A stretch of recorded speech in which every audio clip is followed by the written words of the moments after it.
हरे कृष्णा।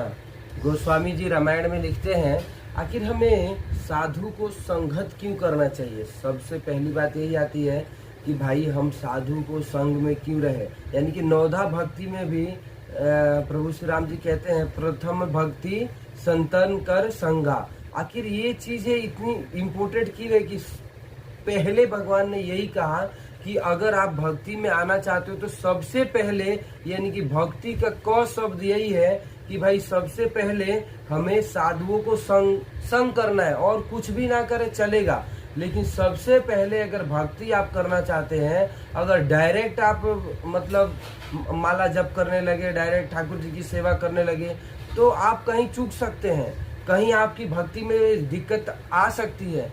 लेकिन ठाकुर जी ने इसीलिए कहा कि प्रथम भक्ति संतन कर संगा।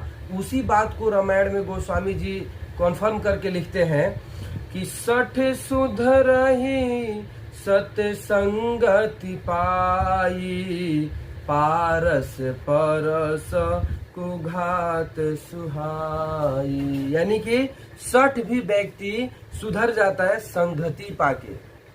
जैसे इससे बढ़िया एग्जाम्पल और क्या हुआ, श्रील प्रभुपाद जी जब अमेरिका में गए तो वहां सब 60 ही थे।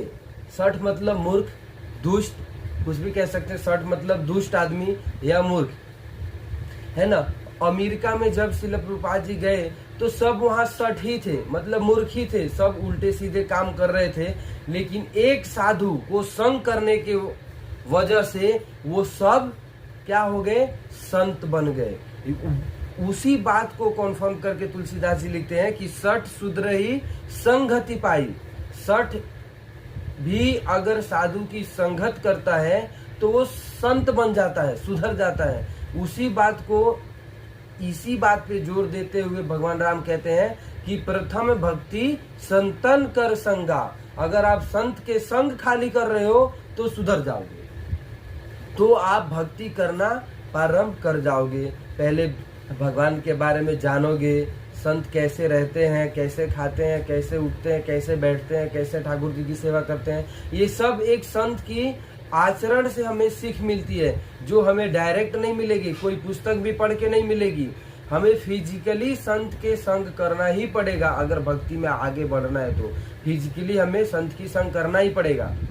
उसी बात को कहते हैं 60 सुधरहि सत्संगति पाई। 60 भी व्यक्ति सुधर जाता है साधु संतों के संग पाके। कैसे, मतलब एग्जाम्पल दिया जाए कैसे, तो जिस प्रकार एक